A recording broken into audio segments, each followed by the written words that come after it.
Okay. So we are going to talk about the healing roar of the lion, but we're really going to talk about more so the heavy head that wears the crown, which is the title you see on the program. And that phrase, that the crown being heavy, means that there is a certain responsibility that goes in rulership. Now, we all kind of associate with Leo the crown, having rulership, right? And that's for multiple reasons.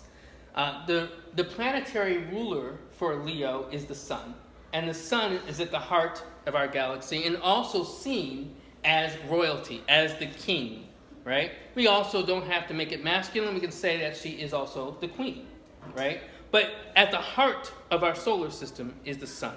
So that relates to Leo as having a certain majesty. And even the beast, the lion, is associated with being the king of beasts. We also could say, right, the queen, right? Just in flavor and sensibility of it.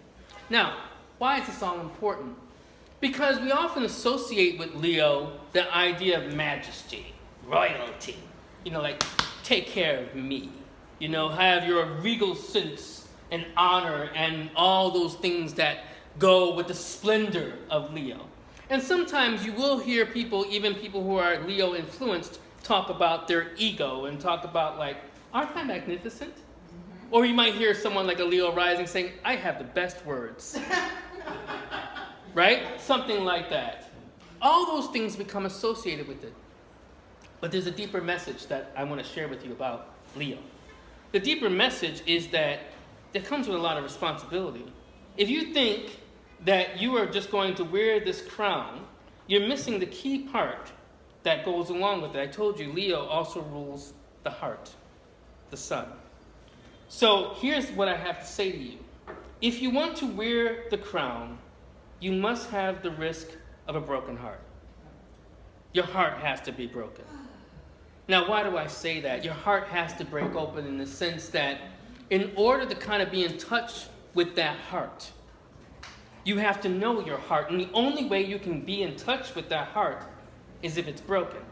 Now, if you think your heart is much too precious, that it can't be broken, that it shouldn't be broken, whether that's in love or someone stabbing you in the back, or you kind of give all to your children and then they're spiteful, all these particular ways in which your heart can be broken. If you think that you can get around that, then you're missing a very key point of Leo. And what happens if you spare yourself your broken heart, then you're missing the need to fill the void that is your ego.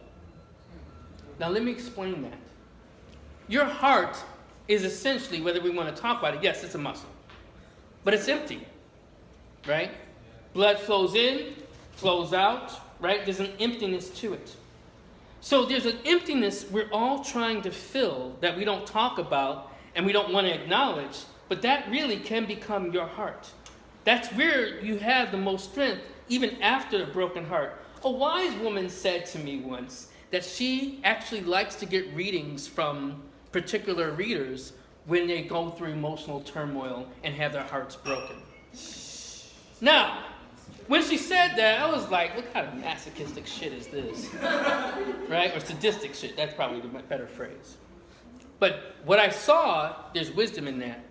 Because when your heart is open, when it's kind of has all that savor and flavor and all the guts are spilling out, that's when you have to be the most honest.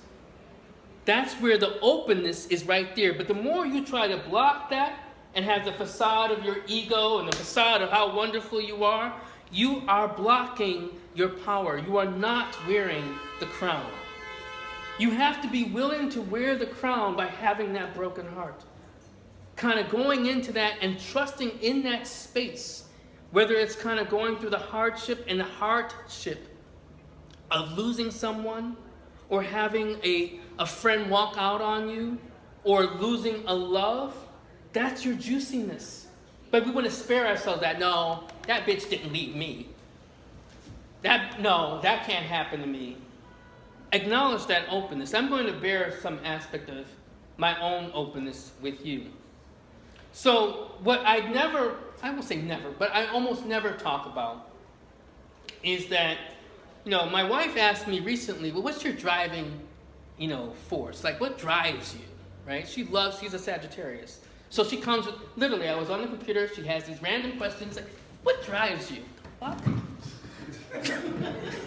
So I'm like, okay, I got to think about that. I got to come sideways to that. And then as I was thinking about this talk, it hit me.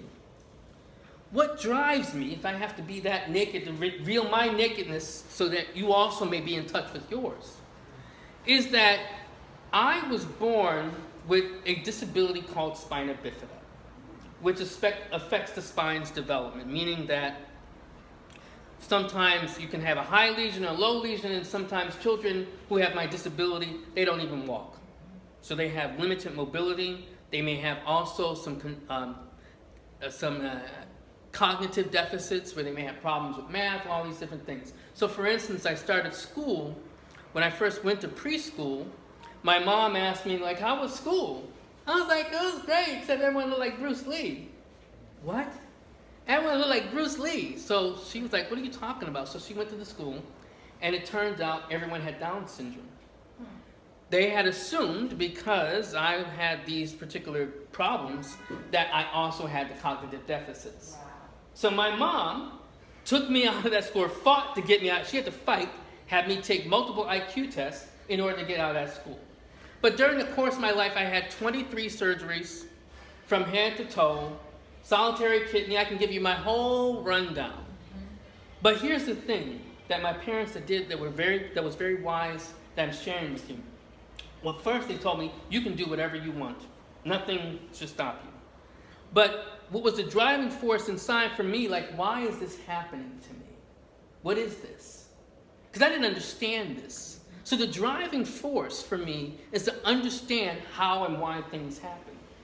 Now, this doesn't mean like I have the root on everything, but my open wound, what prompts me to wear the crown that I can pick up in pieces and tatters at times, is a drive to understand. So I'm asking you today, what is your wound? What is your open space that compels you from the heart with raw courage, which is another root word for heart? Courage means to have heart. What is at your heart that's open that leads you to wear the crown that you can wear? Don't run away from your wounds. Don't run away from the things that can give you strength. That's right. And don't hide behind other things that can actually give you strength. So for instance, the hiding can happen when you say things like, I have the best word. No, you can't speak. You can't talk. So just to admit I'm not eloquent. That would be honest. So Leo requires you to be honest. It requires you to be open. It requires you to be truthful. And that's how you wear the crown. It is heavy. Because you have to keep the consistency of that honesty, of that openness, of that directness and direction and energy and drive. But you can do it. You can do it. You have the heart for it. You've made it this far. You can make it farther. That, ladies and gentlemen, is the truth of Leo and how you wear the Leonine crown. Thank you.